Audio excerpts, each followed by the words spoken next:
허름한 차림으로 백화점을 방문한 날, 나는 그들의 진짜 얼굴을 보았습니다. 제 이름은 한기철입니다.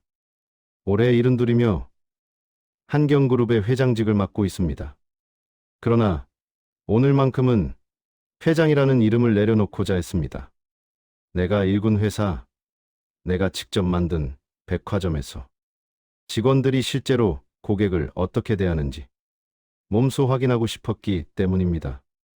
나는 오래된 회색 점퍼와 목이 늘어난 티셔츠, 20년은 좋게 된 낡은 운동화를 신고 백화점 정문 앞으로 걸어갔습니다. 누가 보아도 돈이 없고 힘없는 노인으로 보였을 것입니다. 일부러 더 초라한 모습이 되도록 머리를 헝클어뜨리고 바지도 구겨서 입었습니다. 자, 오늘은 너희들의 진짜 얼굴을 보도록 하자. 나는 그렇게 중얼거리며 회전문을 밀었습니다. 문을 통과하자마자 직원들의 눈빛이 달라졌습니다. 평소라면 내 옆으로 달려와 허리를 굽히며 회장님 오셨습니다라고 외쳤을 얼굴들이었습니다. 하지만 그날은 아무도 나를 신경 쓰지 않았습니다. 어떤 이들은 나를 피하듯 몸을 돌렸고 어떤 이들은 서로 눈짓을 하며 나를 훑어보았습니다. 저런 차림으로 여기엔 왜 오는 거야? 노인네들 앉아서 쉬려고만 하지. 자리 차지하면 곤란한데. 그들은 속삭였지만 나는 모두 들었습니다. 내가 늘 강조하던 말이 떠올랐습니다.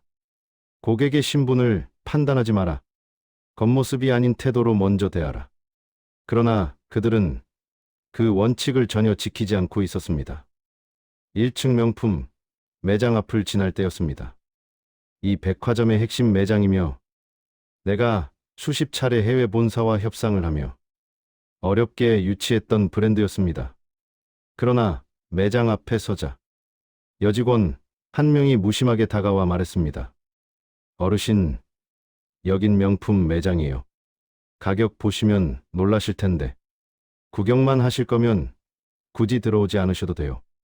표정은 친절함을 가장하고 있었지만 그 속에는 분명한 경멸이 담겨 있었습니다. 당신 같은 사람이 올 곳이 아니다. 그 표정이 그렇게 말하고 있었습니다. 나는 조용히 물었습니다. 그냥 구경 좀 해도 되겠나? 그러자 그녀는 내 가슴을 가볍게 밀며 말했습니다. 안이 좁아서요. 손님들 동선 방해돼요. 손님이라고 말했지만 그 손님 속에 나는 포함되어 있지 않았습니다. 나는 속으로만 삼켰습니다. 내가 만든 백화점이 이런 곳이 되어 있음을. 그 사실이 가장 가슴 아팠습니다. 지하 1층 식품관은 그동안 내가 수없이 지적해온 구역이었습니다. 고객이 가장 많이 몰리는 곳이며 직원들의 태도가 그대로 드러나는 공간입니다. 내가 사과 몇 개를 집어들자 직원 둘이 힐끔거리며 속삭였습니다. 저 사람, 지난번에 샘플만 먹고 갔다던데? 아, 그 사람 또 왔어? 괜히 상대하지 마. 나는 평생 사업을 하며 참 많은 말을 들어왔지만 고객에게 이런 태도를 보이는 직원들을 보는 것은 역시나 불쾌했습니다. 잠시 후 내가 사과를 내려놓자 직원이 다가왔습니다. 어르신, 사지 않을 거면 만지지 마세요. 과일 상해요. 말투는 분명 나를 하찮게 여겼습니다. 나는 그녀를 바라보며 말했습니다. 미안하네. 그녀는 귀찮다는 듯 손을 흔들며 말했습니다. 괜찮아요. 다음엔 그냥 구경만 하지 마세요. 그 순간 나는 마음속으로 조용히 기록했습니다. 품관 담당 팀장, 직원 교육 전면 재점검 필요. 2시간 가까이 백화점을 돌아다니며 무시, 멸시, 조롱을 들었습니다. 그러나 단 한 명, 나를 진정한 고객으로 대해준 직원이 있었습니다. 화장품 코너의 작은 최고의 남자 직원이었습니다. 그는 나를 보더니 말도 없이 따뜻한 물티슈를 내 손에 쥐어주었습니다. 손이 추우실 텐데 여기 따뜻한 티슈입니다. 혹시 필요한 게 있으시면 언제든 말씀해 주세요. 그의 표정에는 경계가 없었습니다. 가난한 노인이라는 눈빛도 없었습니다. 그저 고객으로서 나를 대하고 있었습니다. 나는 물었습니다. 나 같은 사람도 고객으로 보이나? 그는 미소를 지었습니다. 물론입니다. 백화점은 어떤 분이 오셔도 고객입니다. 겉모습보다 마음을 먼저 봐야 한다고 배웠습니다. 순간 가슴 한편이 따뜻해졌습니다. 이 백화점이 완전히 썩은 것은 아니라는 사실에 안도했습니다.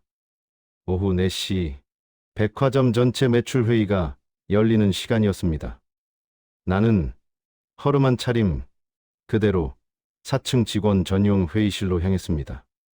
그곳에는 방금 전 나를 무시했던 팀장들, 매니저들, 관리자들이 모두 모여 있었습니다.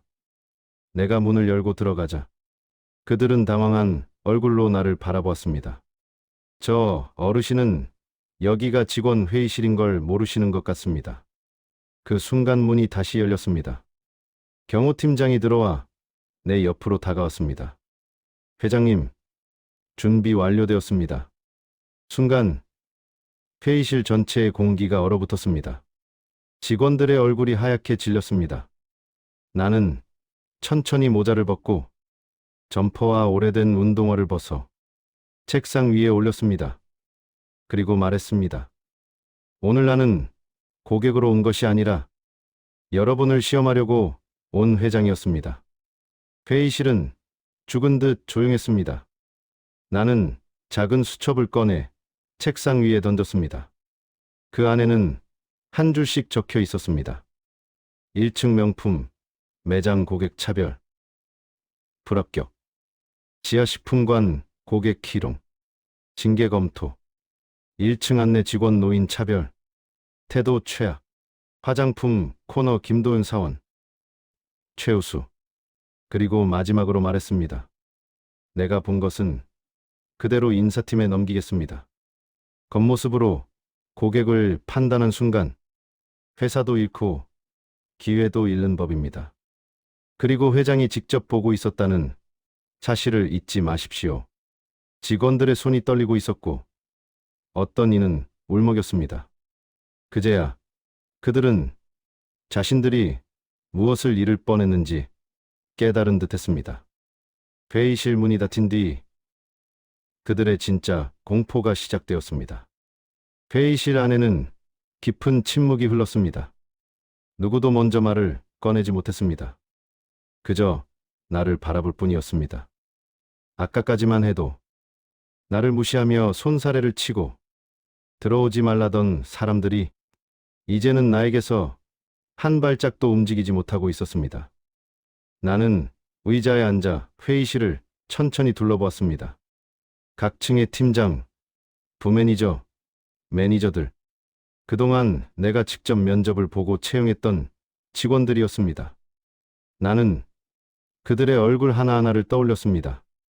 누구는 고맙다는 말을 했고, 누구는 부모님의 병원비가 필요하다며 일자리를 간절히 부탁했었습니다.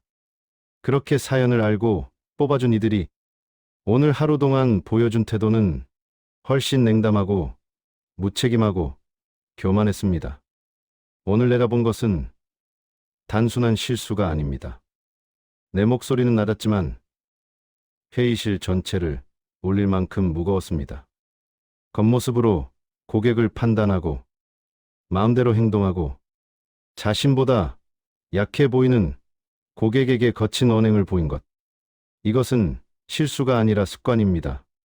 누군가 숨을 들이키는 소리가 들렸습니다. 나는 말을 이어갔습니다. 습관은 하루아침에 생기지 않습니다. 이 말은 곧 여러분이 그동안 고객을 어떻게 대했는지 보여주는 증거입니다. 몇몇 직원들이 고개를 숙였습니다. 나는 그 모습조차도 실망스럽다고 느꼈습니다. 1층 팀장, 앞으로 나오십시오. 그녀는 얼굴이 하얗게 질린 채 앞으로 걸어왔습니다. 조금 전 나를 쳐다보며 구경만 하지 말라고 하던 바로 그 직원이었습니다. 당신은 고객을 보고 미소를 지었습니다. 그러나 진짜 미소가 아니라 고객을 걸러내는 미소였습니다. 그녀는 입술을 달달 떨었습니다. 회장님, 저는 단지 무엇입니까? 매장에 괜히 들어왔다가 물건을 훼손하면 안 되니까. 나는 고개를 저었습니다. 고객이 무엇을 사든, 어떤 모습이든, 매장은 고객을 안내하는 곳입니다. 들어오지 못하게 막는 곳이 아닙니다. 그녀의 두 어깨가 축 처졌습니다. 당신에 대한 징계는 인사팀과 상의하겠습니다. 지금 자리로 돌아가십시오. 그녀는 말없이 고개를 숙이고 돌아갔습니다. 지하식품관 팀장. 그는 이미 의자에서 일어나지 못하고 있었습니다. 얼굴이 창백했고 손은 무릎 위에서 계속 떨리고 있었습니다. 오늘 내가 들은 말 기억합니까? 그는 떨리는 목소리로 말했습니다. 죄송합니다. 회장님. 다시는 그런 일이 없도록. 무엇이 잘못인지 말해보십시오. 그는 잠시 주저하다가 눈을 질끈 감고 말했습니다. 직원들끼리 가끔 고객을 경계하거나 귀찮아하는 말투로 말했습니다. 그게 잘못이라는 걸 알고 있습니다. 나는 냉정하게 고개를 끄덕였습니다. 고객을 귀찮아하는 순간 매출은 떨어지고 신뢰는 사라집니다. 당신의 부서에서 나온 태도는 백화점 전체의 수준을 떨어뜨리는 행동입니다. 그는 고개를 깊이 숙였습니다. 징계는 피할 수 없을 것입니다. 자리로 돌아가십시오. 그는 절뚝이며 돌아갔습니다. 나는 손에 든 수첩을 펼쳐 마지막 장의 한 이름을 바라보았습니다. 김도연 사원. 회의실 끝자락에서 작은 최고의 남자가 벌떡 일어섰습니다. 그는 자신이 왜 불렸는지 모르는 듯 당황한 표정이었습니다. 앞으로 나오십시오. 그는 조심스럽게 걸어왔습니다. 도연 씨, 오늘 나를 처음 봤을 때 기억합니까? 그는 고개를 끄덕였습니다. 예. 어르신께서 손이 추워 보이셔서 티슈를 드렸습니다. 그는 내가 회장이라는 사실조차 모른 채 그저 당연한 듯 행동했던 사람이었습니다. 왜 그렇게 했습니까? 그는 망설임 없이 대답했습니다. 고객이 불편하면 백화점도 불편해진다고 배웠습니다. 저는 고객이 어떤 분이든 따뜻하게 대해드리는 게 맞다고 생각합니다. 나는 천천히 고개를 끄덕였습니다. 그 마음, 나는 분명하게 보았습니다. 나는 그의 어깨에 손을 올렸습니다. 당신은 우리 백화점이 지켜야 할 기본을 가장 잘 지킨 직원입니다. 곧 인사팀에서 당신을 면담할 것입니다. 좋은 결과가 있을 것입니다. 그의 눈가가 붉어졌습니다. 감사합니다, 회장님. 직원들의 표정은 이미 절망, 두려움, 죄책감이 뒤섞여 있었습니다. 그러나 아직 끝난 것이 아니었습니다. 나는 회의실 앞에 서서 조용히 선언했습니다. 오늘은 단순한 고객 응대 테스트가 아닙니다. 직원들의 시선이 나에게 모였습니다. 내일 아침부터 이 백화점은 전면 개편에 들어갈 것입니다. 내가 숨겨왔던 계획을 지금부터 밝히겠습니다. 어떤 직원은 숨을 크게 들이켰습니다. 이 백화점은 이제 단순한 매장이 아니라 그룹의 핵심 사업부로 재정비될 것입니다. 그 말에 회의실은 술렁였지만 아무도 감히 큰 소리를 내지 못했습니다. 고객 응대 점수는 앞으로, 승진, 보너스, 재계약 여부에 직접 반영될 것입니다. 나는 직원들을 향해 냉정하게 덧붙였습니다. 겉모습으로 고객을 판단하는 습관을 가진 직원은 이제 이 백화점에서 자리를 유지할 수 없을 것입니다. 직원들의 얼굴이 창백해졌습니다. 그제야 그들은 깨달은 것입니다. 내가 오늘 왜 이곳에 직접 나타났는지, 백화점 개편의 진짜 목적, 그리고 숨겨진 시험의 이유가 드러났습니다. 회의실의 공기는 무겁게 가라앉아 있었습니다. 직원들의 시선은 모두 나에게 쏠려 있었지만 누구도 말하지 못했습니다. 모든 사람이 오늘이 단순한 꾸중을 넘어서 향후 인생을 바꿀 수도 있는 날이라는 것을 깨달은 듯했습니다. 나는 천천히 손을 모으고 회의실 정면에 서서 말을 이어갔습니다. 여러분, 오늘 내가 왜 이곳에 직접 왔는지 궁금할 것입니다. 직원들이 잔뜩 긴장한 얼굴로 내 말을 기다렸습니다. 지난달 나는 한 통의 익명 제보를 받았습니다. 작은 술렁임이 회의실을 스쳤습니다. 내용은 이렇습니다. 백화점 직원들이 고객을 차별하고 있으며 특히 노약자와 저소득층 고객을 하대하고 있다. 교육도 형식적이며 관리자들은 문제를 알고도 묵인하고 있다. 몇몇 직원들은 서로 눈치를 보기 시작했습니다. 나는 그 모습을 놓치지 않았습니다. 나는 처음엔 믿지 않았습니다. 이 백화점은 내가 40년 넘게 쌓아 올린 자부심이기 때문입니다. 그러나 제보가 반복적으로 들어왔습니다. 나는 테이블 위에 놓인 서류를 가리켰습니다. 이곳으로 들어온 제보만 13건입니다. 회의실이 숨을 멈춘 듯 조용해졌습니다. 그래서 나는 결심했습니다. 직접 고객이 되어 확인해야 한다고. 나는 직원들의 얼굴을 바라보며 조용히 말했습니다. 그 결과는 여러분도 알고 있습니다. 직원들은 고개를 들지 못했습니다. 그들의 침묵이 모든 것을 증명하고 있었습니다. 나는 이어서 두 번째 비밀을 꺼냈습니다. 그리고 또 하나. 오늘 이 자리는 누군가가 여러분을 고발하려 했기 때문만은 아닙니다. 여러분 중 한 명이 나에게 직접 도움을 요청했기 때문입니다. 직원들의 얼굴이 굳어졌습니다. 누군지는 아직 밝히지 않겠습니다.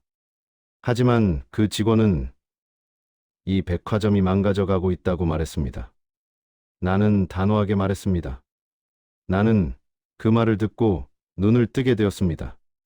현장에서 보고받는 보고서는 언제나 깔끔했습니다. 그러나 실제 현장은 전혀 다르다는 것을 오늘 확인했습니다.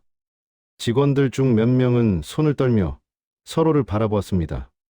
나는 의자를 잡고 잠시 몸을 기대며 말을 이어갔습니다. 내가 가장 분노한 것은 직원들이 고객을 귀찮아하는 표정을 자연스럽게 지었다는 점입니다. 나는 1층에서 나를 밀쳐낸 직원을 떠올렸습니다. 고객은 살 때만 고객이 아닙니다. 백화점 안에 들어서는 순간부터 고객입니다. 나는 책상을 가볍게 두드렸습니다. 오늘 나는 여러분이 고객을 손님이 아니라 판단해야 할 대상으로 바라본다는 사실을 보았습니다. 회의실 앞줄에 앉은 매니저 하나가 그제야 눈물을 흘렸습니다. 그러나 나는 계속 말했습니다. 그 태도는 백화점을 무너뜨립니다. 그리고 결국 여러분의 생계를 무너뜨립니다. 나는 준비해온 문서를 열었습니다. 지금부터 개편한 1차 조치를 발표하겠습니다. 직원들의 호흡이 부자연스럽게 들렸습니다. 첫째, 고객 응대 평가 시스템이 전면 수정됩니다. 고객의 겉모습, 나이, 구매력과 상관없이 기본 태도, 점수가 전체 평가의 50%를 차지하게 됩니다. 회의실에서 누군가 숨을 들이켰습니다. 둘째, 모든 팀장 및 매니저는 한 달 동안 고객 응대 재교육을 받아야 합니다. 팀장들의 얼굴이 더 창백해졌습니다. 셋째, 고객을 차별한 사례는 익명 신고가 접수되면 즉시 본사 감사팀이 조사할 것입니다. 이 말이 끝나자 팀장 몇 명은 손을 움켜쥐고 고개를 숙였습니다. 그러나 나는 아직 중요한 말을 남겨두었습니다. 나는 다시 도연 씨를 바라보았습니다. 도연 씨. 그는 놀란 눈으로 나를 보았습니다. 혹시 익명 제보 당신이 한 것입니까? 직원들 사이에서 숨죽인 긴장감이 흘렀습니다. 도연 씨는 잠시 머뭇거리다가 솔직하게 고백했습니다.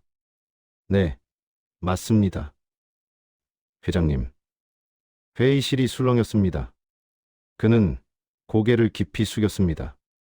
저 혼자 좋은 태도를 보여도 다른 직원들이 고객을 무시하면 결국 백화점의 이미지가 나빠진다고 생각했습니다. 그래서 용기 내서 회장님께 메일을 드렸습니다. 나는 그의 대답을 듣고 천천히 고개를 끄덕였습니다. 정직하군요. 도연 씨는 움찔했지만 나는 부드럽게 말을 이었습니다. 고맙습니다. 그 용기가 오늘 이 자리를 만들었습니다. 직원들 사이에서 작은 탄식이 새어나왔습니다. 그러나 그것은 충격 때문이 아니라 도연 씨의 용기에 대한 존경이 섞여 있는 듯했습니다. 나는 마지막 문서를 꺼내 회의실 앞에 놓았습니다. 또 한 가지, 고객 차별보다 더 심각한 문제를 발견했습니다. 모든 직원의 표정이 굳어졌습니다. 최근 6개월 동안 이 백화점에서 재고 관리, 매출 보고, 할인 처리에서 수상한 오류가 계속 발생했습니다. 이 말이 끝나자 몇몇 직원의 얼굴이 굳어졌습니다. 내부에서 누군가 고의적으로 시스템을 조작하고 있다는 의혹이 제기되었습니다. 회의실의 공기가 얼어붙었습니다. 나는 다음 단계로 감사팀 전면 조사, 그리고 내부 비리 특별 점검을 실시할 것입니다. 직원들은 더 이상 숨소리조차 내지 못했습니다. 나는 잠시 말을 멈추고 직원들을 바라보았습니다. 여러분은 내 개인 감정 때문에 오늘의 일을 겪고 있다고 생각할지도 모릅니다. 직원들은 미동도 하지 않았습니다. 그러나 내 진짜 목적은 따로 있습니다. 직원들이 일제히 얼굴을 들었습니다. 나는 조용히 말했습니다. 이 백화점은 곧 내가 그동안 숨겨왔던 새로운 그룹 승계 프로젝트의 핵심이 될 것입니다. 직원들의 표정이 충격으로 굳었습니다. 누군가는 승계? 라고 중얼거렸습니다. 나는 천천히 말을 이어갔습니다. 그리고 그 중심에 오늘 나를 고객으로 대했던 단 한 사람, 김도연 씨가 설 수 있습니다. 회의실은 사실상 폭발한 듯 술렁였지만 내가 손을 들자 모두 조용해졌습니다. 아직 끝난 이야기가 아닙니다. 여러분은 지금부터 더 큰 변화를 맞이하게 될 것입니다. 여러분이 궁금해하는 승계 프로젝트, 그 목적은 단 하나입니다. 직원들은 일제히 긴장한 눈빛으로 나를 바라보았습니다. 이 백화점, 그리고 그룹의 여러 사업부를 새로운 체제로 전환하기 위한 준비입니다. 나는 말했습니다. 40년 동안 회사를 운영하며 느낀 가장 큰 문제는 사람을 겉모습으로 판단하는 문화였습니다. 직원들은 고개를 숙였습니다. 그들은 오늘 하루 동안 그 문제를 스스로 증명해 보였기 때문입니다. 승계 프로젝트는 돈이 많거나 나이가 많다고 해서 누군가에게 자리를 물려주는 일이 아닙니다. 회사에 가장 필요한 마음가짐을 갖춘 사람에게 기회를 주는 것입니다. 나는 잠시 말을 멈춘 뒤 직원들의 눈빛 하나하나를 확인했습니다. 오늘 여러분이 보여준 태도는 그 기회를 받을 사람이 누구인지 분명히 가르쳐 주었습니다. 그 말에 몇몇 직원의 얼굴이 붉어졌고 몇 명은 창백할 정도로 기운을 잃었습니다. 나는 책상 위에 두꺼운 서류를 탁 하고 열었습니다. 자, 이제 다음 이야기로 넘어가겠습니다. 이 백화점 내부에 고객 차별보다 더 근본적인 문제가 있습니다. 직원들은 숨을 삼켰습니다. 나는 서류를 조용히 넘기며 말했습니다. 최근 6개월 동안 매출 누락, 재고 변조, 할인율 임의 변경, 수상한 기록이 계속 발견되었습니다. 직원들 가운데 몇 명이 움찔했습니다. 그 반응은 숨길 수가 없었습니다. 여러분이 모를 거라 생각했겠지만 본사 감사팀은 이미 3달 전부터 지하에서 조용히 조사하고 있었습니다. 직원들 사이에서 작은 비명이 들릴 듯 말 듯 새어나왔습니다. 그런데 문제는 이 비리의 중심에 있는 사람이 관리자급이라는 점입니다. 모두가 시선을 옆으로 돌리며 서로를 확인했습니다. 의심, 불안, 공포가 복잡하게 섞인 표정들. 나는 담담하게 말을 이어갔습니다. 여기 있는 여러분 중 그 중심 인물이 있습니다. 내가 말을 마치는 순간 회의실 오른쪽에 앉아있던 한 남자가 벌떡 일었습니다. 지하 식품관 팀장이었습니다. 오늘 나에게 가장 무례했던 직원 중 한 사람이었습니다. 회장님, 저는 결백합니다. 정말 아무것도 모릅니다. 그의 목소리는 떨리고 있었습니다. 그러나 나는 고개를 저었습니다. 아직 아무 이름도 말하지 않았습니다. 그 말에 회의실이 얼어붙었습니다. 그리고 그 순간 나는 확인했습니다. 범인은 스스로 반응했다. 나는 조용히 말했습니다. 지금 나는 그 누구도 지목하지 않았습니다. 그런데 왜 당신이 벌떡 일어났습니까? 그의 얼굴은 순식간에 하얗게 질렸습니다. 몸 전체가 떨리고 있었고 말을 잇지 못했습니다. 직원들은 그를 바라보며 술렁이기 시작했습니다. 그는 결백을 주장하려 했지만 더 이상 말이 나오지 않았습니다. 나는 천천히 고개를 돌려 회의실 뒤쪽에 조용히 앉아있는 한 사람을 바라보았습니다. 그 사람은 1층 명품팀 부매니저였습니다. 내가 들어왔을 때 처음부터 끝까지 표정 변화가 거의 없었던 사람. 나는 말했습니다. 진짜 중심 인물은 당신입니다. 그 순간 회의실이 폭발하듯 흔들렸습니다. 황 부매니저, 당신은 6개월 동안 재고 시스템을 조작했고 판매되지 않은 상품을 갈아 판매로 넘긴 뒤 현금을 일부 빼돌린 혐의가 있습니다. 그는 의자를 잡고 버티듯 서 있었습니다. 그러나 표정은 무너진 듯 굳었습니다. 오늘 내가 고객으로 가장 먼저 방문한 곳이 왜 명품 매장이었는지 아십니까? 직원들은 조용히 고개를 들었습니다. 감사팀이 보내온 자료에서 가장 많은 의혹이 제기된 곳이 바로 그 매장이기 때문입니다. 황부 매니저의 얼굴이 완전히 굳어졌습니다. 직원들은 모두 충격에 빠져 있었지만 나는 마지막으로 한 사람을 바라보았습니다. 바로 김도연 사원이었습니다. 도연 씨, 그는 조심스럽게 일어섰습니다. 당신이 제보한 내용에는 직원들의 고객 차별뿐 아니라 재고 관리 이상도 있었습니다. 맞습니까? 그는 조용히 고개를 끄덕였습니다. 네, 회장님. 제가 근무하면서 우연히 이상한 점을 몇 번 발견했습니다. 하지만 제 위치로는 그것을 조사할 수 없었습니다. 그래서 용기 내서 회장님께 메일을 드렸습니다. 나는 그의 말을 들으며 무겁게 고개를 끄덕였습니다. 당신의 제보 덕분에 우리는 백화점의 썩은 뿌리를 알게 되었습니다. 직원들은 숨을 삼키며 도연 씨를 바라보았습니다. 경외와 놀라움이 뒤섞인 시선.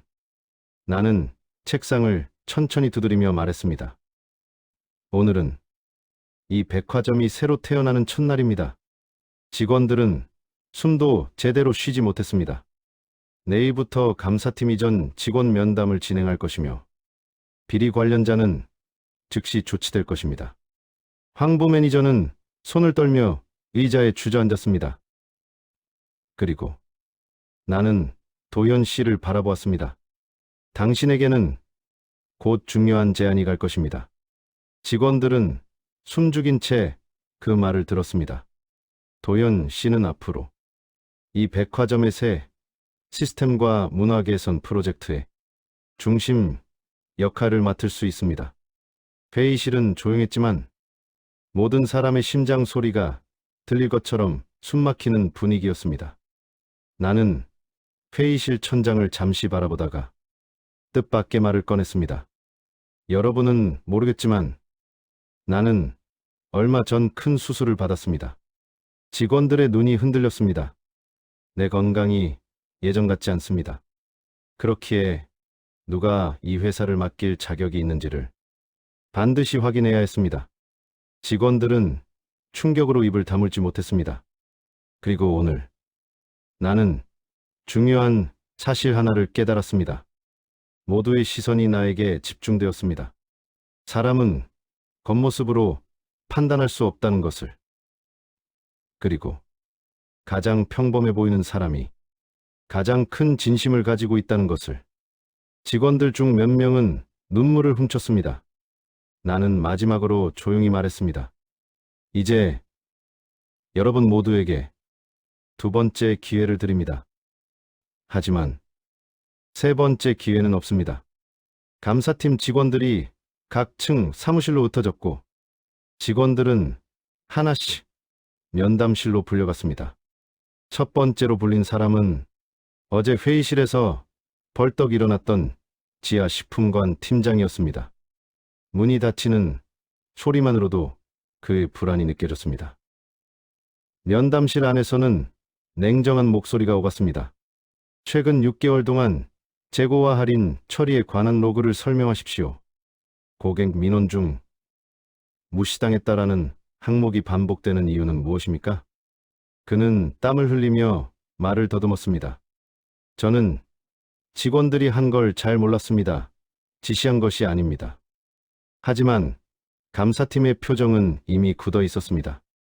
몇 시간 후 감사팀은 나에게 첫 중간 보고서를 전달했습니다.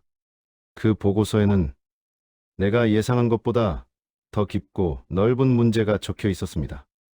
회장님, 재고 조작은 항부 매니저 혼자 한 일이 아닙니다. 나는 서류를 보며 눈썹을 천천히 올렸습니다. 누가 더 관련되었습니까? 감사팀 팀장이 조용히 말했습니다. 1층 명품팀의 두 직원, 지하 식품관의 팀장과 부팀장, 그리고 3층 의류팀 일부 직원들이 동조하거나 묵인한 정황이 있습니다. 나는 눈을 감았습니다.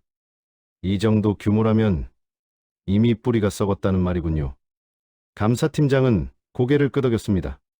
점심 무렵부터 백화점 곳곳에서 큰 소리가 들리기 시작했습니다. 내가 먼저 재고 빼돌리자고 했잖아. 나는 지시받은 것뿐이야. 팀장이 묵인했으니까 한 거지. 그럼 회장님 앞에서는 왜 아무 말도 안 했어? 직원들끼리 서로 탓하고 싸우고 울고 도망치려 했습니다. 백화점은 이미 일종의 전쟁터였습니다. 나는 복도를 지나가다가 우연히 화장품 코너의 모습을 보게 되었습니다. 그곳에는 어제와 다를 바 없는 조용하고 차분한 모습으로 고객을 응대하고 있는 도연 씨가 보였습니다. 그는 중년 여성을 상대로 제품 설명을 친절하게 하고 있었습니다. 나는 그 모습을 한참 동안 바라보았습니다. 매출이 중요한 게 아니라 고객의 마음을 얻는 진짜 서비스가 무엇인지. 그는 이미 알고 있는 사람이었습니다.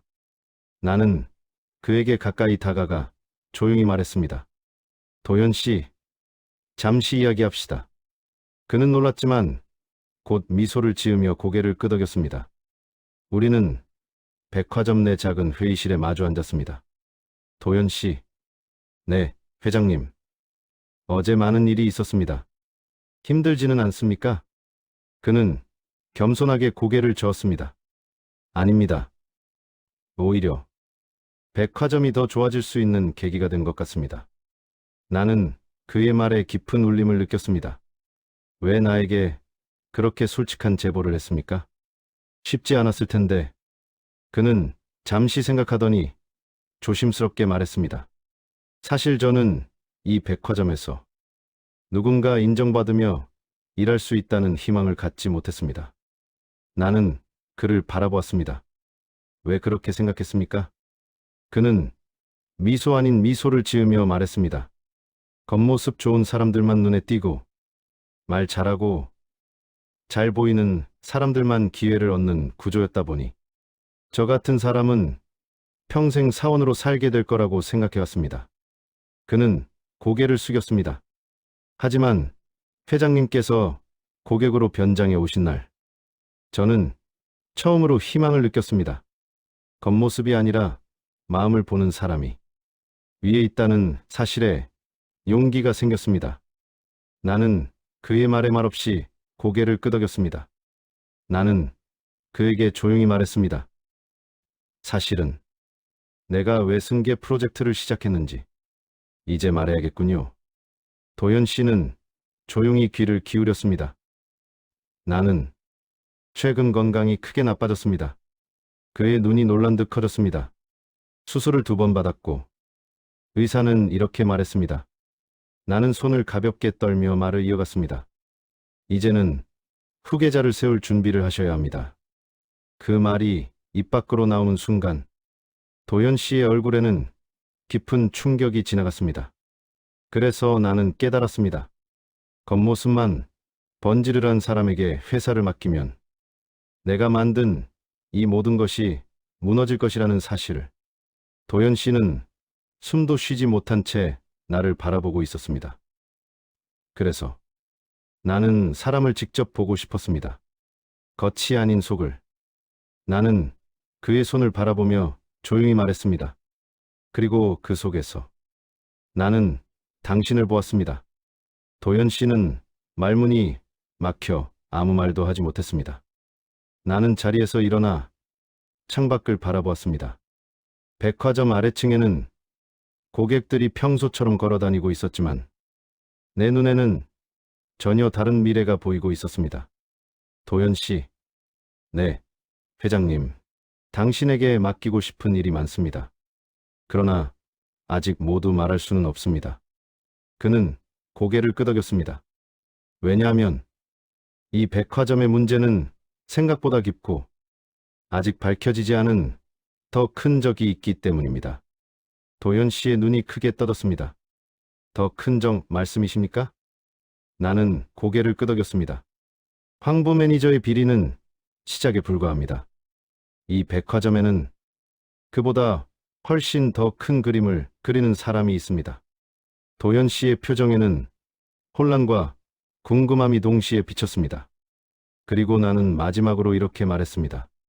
그 사람이 누구인지 곧 알게 될 것입니다. 그날 오전 나는 서류를 정리하고 있었고 경호팀장이 문을 두드렸습니다. 회장님, 감사팀장이 급히 보고 드릴 것이 있다고 합니다. 들어오라 하십시오. 감사팀장은 심각한 얼굴로 들어왔습니다. 그의 표정만 봐도 상황이 좋지 않다는 걸 알 수 있었습니다. 회장님, 새로운 정보가 나왔습니다. 나는 손을 멈추고 그를 바라보았습니다. 말해보십시오. 감사팀장은 깊게 숨을 들이마시고 보고했습니다. 황보 매니저의 비리는 그가 주도한 것이 아닐 가능성이 큽니다. 나는 눈을 가늘게 뜨고 물었습니다. 그렇다면 누가 이 일의 배우입니까? 감사팀장은 잠시 말을 고르더니 조용히 말했습니다. 이 백화점 부점장입니다. 그 순간 공기가 무겁게 내려앉았습니다. 부점장 박성훈, 40대 초반, 능력 있고 유능하며 직원 친화적 관리자로 평가받아왔던 인물이었습니다. 그는 직원들에게 따뜻한 조언을 해주는 사람으로 알려져 있었고 심지어 나에게도 몇 번 보고하며 문제없는 사람처럼 보였습니다. 그러나 부점장이요? 감사팀장은 고개를 끄덕였습니다. 예, 회장님. 황보 매니저의 통화 내역과 메시지 기록을 확보했습니다. 그 안에 부점장과의 대화 흔적이 남아 있습니다. 나는 숨을 깊게 들이마셨습니다. 그들은 재고, 조작과 가라, 판매의 수익을 서로 나누고 있었습니다. 나는 책상을 가볍게 두드리며 물었습니다. 증거는 확실합니까? 감사팀장은 단호하게 말했습니다. 네, 회장님. 그리고 더 큰 문제가 있습니다. 나는 천천히 고개를 들었습니다. 부점장은 이 비리를 다른 직원들에게도 권유한 흔적이 있습니다. 점심 무렵 백화점 직원 휴게실에서는 부점장 이야기가 빠르게 퍼졌습니다. 말도 안 돼. 부점장님이 그런 일을 했다고? 우리 팀장도 부점장이 시키는 대로 했던 건가? 그럼 그동안의 평가도 다 조작된 거야? 직원들은 충격을 감추지 못했습니다. 그동안 믿어왔던 사람이 사실은 내부 비리의 중심이었다는 것을 받아들이기 어려워했습니다. 그리고 사람들의 시선은 결국 한 곳으로 몰리기 시작했습니다. 지하식품관 팀장과 1층 명품팀 직원들. 그들은 급히 자리를 피하거나 누구와도 눈을 마주치지 않으려 했습니다. 직원들 사이에서 균열이 시작된 것입니다. 비리와 관련된 사람이 좁혀지자 그들의 불안은 점점 커졌습니다. 그리고 그 불안은 한 사람을 향한 적개심으로 바뀌었습니다. 바로 김도연 사원. 그는 직원들 사이에서는 이미 회장에게 제보한 사람, 회장님에게 눈에 띈 사람, 이라는 소문이 퍼져 있었습니다. 그날 저녁 도연 씨는 퇴근 준비를 하고 있었습니다. 라커룸에서 짐을 챙기던 그는 누군가 뒤에서 다가오는 인기척을 느꼈습니다. 김도연 씨, 거친 목소리였습니다. 도연 씨가 돌아보자 지하식품관 부팀장이 그를 노려보고 서 있었습니다. 당신 때문에 우리가 다 망하게 생겼습니다. 도연 씨는 놀랐지만 차분히 말했습니다. 저는 잘못된 일을 바로잡으려고 했을 뿐입니다. 부팀장은 이를 꽉 깨물었습니다. 잘못된 일? 내가 뭘 안다고. 그는 도연 씨의 어깨를 세게 밀쳤습니다. 내가 회장에게 붙어서 뭘 얻을 수 있을 것 같아? 회장이 너 같은 사람을 진짜로 챙겨줄 것 같아. 도연 씨는 흔들림 없이 서 있었습니다. 저는 회장님이 어떤 분인지 직접 봤습니다. 그러자 부팀장은 분노로 얼굴이 뒤틀렸습니다. 그래. 좋다. 내가 어떻게 되는지 보자. 그는 의미심장한 말만 남기고 사라졌습니다. 다음 날 아침, 경호팀장이 나에게 급히 보고했습니다. 회장님, 김도연 사원이 어젯밤에 일부 직원들로부터 위협을 받았습니다. 나는 책상을 세게 치며 일어섰습니다. 무슨 일이 있었습니까? 경호팀장은 자세히 보고했습니다. 지하 식품관 일부 직원들이 도연 사원을 비난하고 협박했습니다. 신체적 충돌은 없었지만 상황이 심각해지고 있습니다. 나는 가만히 앉아 천천히 손을 깍지 끼었습니다. 역시 시작되었군. 비리는 언제나 이렇게 흘러갑니다. 결국 죄를 숨기려는 자들이 진실을 밝힌 사람을 공격하기 시작하는 것입니다. 나는 곧장 지시했습니다. 도연 씨에게 경호를 붙이십시오. 예, 회장님. 그리고 덧붙였습니다. 도연 씨가 위험하다는 사실을 그 어떤 직원도 눈치채지 못하도록 하십시오. 경호팀장은 단호하게 고개를 끄덕였습니다. 나는 다음 조치를 내렸습니다. 1차 인사 개편을 발표하십시오. 그 내용은 충격적이었습니다. 명품팀 부매니저 직위 해제, 지하식품관 팀장 및 부팀장 직무 정지, 불성실 응대 직원 전원 교육 지시, 도연 씨는 고객 서비스 평가단 특별 배치. 직원들 사이에 큰 파장이 일었습니다. 그러나 나는 단호했습니다. 원칙이 무너지면 회사도 무너집니다. 나는 감사팀장의 추가 보고서를 받았습니다. 그 보고서의 마지막 장에는 예상치 못한 이름이 적혀 있었습니다. 회장님, 이 비리의 최종 목적지가 본사 재무팀과 연결되어 있습니다. 나는 숨을 멈추었습니다. 재무팀. 감사팀장은 고개를 끄덕였습니다. 예, 회장님. 이건 단순한 백화점 내부 비리가 아닙니다. 그 뒤에 상부 조직이 있습니다. 나는 눈을 감으며 조용히 말했습니다. 드디어 드러나는군. 그리고 나는 깨달았습니다. 이 싸움은 단순히 백화점 문제가 아니라 그룹 전체를 뒤흔들 수 있는 싸움이라는 것을 부점장의 배후가 드러나며 백화점은 더 큰 음모 속으로 들어갔습니다. 감사팀이 조사한 결과는 충격적이었습니다. 회장님, 부점장이 단독으로 움직인 것이 아닙니다. 감사팀장은 단호한 목소리로 보고했습니다. 백화점 비리는 본사 재무팀 일부 직원들과 연결되어 있습니다. 나는 책상을 천천히 두드리며 생각했습니다. 본사까지? 감사팀장은 또 하나의 폭탄을 꺼내놓았습니다. 그리고 회장님, 그 재무팀 직원들과 접촉한 사람 중 한 명이 부회장님입니다. 순간 공기가 얼어붙은 듯했습니다. 부회장 정세준. 20년 넘게 내 곁을 지켰고 내가 신뢰한 몇 안 되는 사람. 그가 비리에 연결되었다는 말은 단순한 배신이 아니라 경영권을 겨냥한 칼날일 수 있었습니다. 나는 깊게 숨을 들이마셨습니다. 조사가 끝날 때까지 누구에게도 이 사실을 알리지 마십시오. 도연을 향한 위협이 본격적으로 시작되었습니다. 다음 날 경호팀장이 급히 뛰어와 말했습니다. 회장님, 김도연 사원이 어젯밤 누군가에게 뒤따라졌습니다. 나는 자리에서 일어섰습니다. 누굽니까? 경호팀장은 낮은 목소리로 답했습니다. 본사 차량입니다. 번호 조회 결과 재무팀 소속으로 확인됩니다. 내 가슴이 강하게 조여들었습니다. 도연 씨는 지금 어디에? 저희가 안전한 숙소로 옮겼습니다. 나는 단호하게 지시했습니다. 지금부터 도연 씨는 내가 직접 보호합니다. 한순간도 눈을 떼지 마십시오. 도연은 이제 단순한 직원이 아니라 백화점 개편의 상징이자 누군가에게는 제거 대상이었습니다.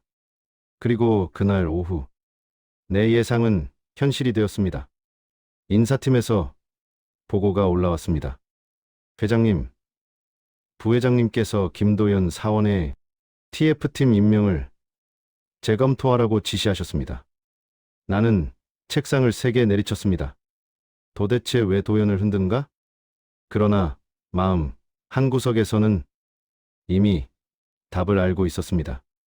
도연은 누군가에게 위험한 존재였다. 부회장의 진짜 목적, 그리고 숨겨진 과거가 모습을 드러냈습니다. 그날 밤, 뜻밖의 방문객이 내 집무실 앞에 나타났습니다. 회장님, 잠시 시간을 내주실 수 있겠습니까? 박윤철. 7년 전 비리 사건으로 내가 해임시킨 전 재무팀 부장이었습니다. 그는 조용히 말했다. 회장님, 부회장님이 움직이는 이유를 아십니까? 경영권 때문이겠지.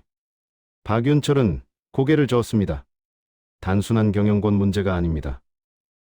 회장님, 김도연 사원이 누구인지 아십니까? 나는 눈을 찌푸렸습니다. 그저 성실한 직원일 뿐이네. 박윤철은 미소도 없이 말했습니다. 도연 씨는 옛 전략본부장이었던 윤하경님의 아들입니다. 나는 숨을 멈추었습니다. 무슨 말인가? 윤하경. 내가 가장 신뢰했고, 가장 아꼈고, 하지만 그 마음을 끝내 표현하지 못한 사람. 박윤철은 차분히 설명했습니다. 부회장님은 오래전부터 하경 본부장을 두려워했습니다. 회장님이 유일하게 의지하는 존재였으니까요. 그래서 그녀의 흔적을 지우려 했던 것인가? 예. 하지만 그 흔적이 김도은 씨입니다. 나는 의자에 몸을 기댄 채 말을 잇지 못했습니다. 모든 진실이 드러나고 싸움은 끝을 맺었습니다. 다음 날, 부회장은 임원들을 모아 긴급회의를 열었습니다. 회장님, 건강이 악화되고 있습니다. 회사를 위해 우리가 결단해야 합니다. 그 말은 사실상 나를 밀어내기 위한 선언이었습니다. 그러나 그때 감사팀이 확보한 최종 보고서를 가져왔습니다. 회장님, 증거가 확보되었습니다. 부회장님이 재무팀 자금을 사적으로 유용한 기록입니다. 그 증거는 이사회 구성원 전원이 보는 앞에서 공개되었습니다. 부회장의 얼굴이 하얗게 질렸습니다. 이건 조작입니다. 회장님이 나를 몰아내려고. 그러나 박윤철이 직접 나서며 말했습니다. 아닙니다. 제가 확인했습니다. 부회장님이 지시한 게 맞습니다. 임원들의 시선이 부회장을 향했습니다. 그리고 부회장은 더 이상 아무 말도 하지 못했습니다. 그날 오후 부회장은 모든 직책에서 물러났습니다. 경찰 수사가 시작되었고 재무팀 비리도 전면 조사에 들어갔습니다. 백화점과 그룹 전체를 뒤흔들었던 비리는 그렇게 종지부를 찍었습니다. 그리고 도연에게 진실을 말했습니다. 회장님, 죄송합니다. 저 때문에 일이 커져서. 나는 고개를 저었습니다. 아니네. 도연 씨 덕분에 모든 진실이 드러났어. 도연은 혼란스러운 얼굴로 나를 바라보았습니다. 나는 조용히 말했다. 도연 씨, 자네는 윤하경 본부장의 아들이네. 도연의 눈이 크게 흔들렸습니다. 어머니가 전략본부에 계셨던 그분이란 말씀이십니까? 그래. 그리고 그녀는 마지막 순간까지 자네를 지켜달라고 나에게 부탁했네. 도연의 눈가에 눈물이 고였습니다. 회장님, 감사합니다. 나는 진심을 담아 말했다. 아니다. 내가 오히려 그 아이를 너무 늦게 알아봤다. 한 달 뒤, 백화점은 완전히 새롭게 재정비되었습니다. 부정한 관리자들은 모두 해임되었고, 직원 평가 기준은 투명하게 바뀌었습니다. 그리고 나는 공식적으로 발표했습니다. 김도연 씨를 백화점 고객 서비스 혁신팀 정식 팀장으로 임명합니다. 직원들 사이에서 박수가 터졌습니다. 도연은 놀란 표정으로 나를 바라보았습니다. 나는 미소를 지었습니다. 하경 본부장이 그랬지. 도연이는 사람을 살릴 줄 아는 아이라고. 도연의 눈동자가 흔들렸습니다.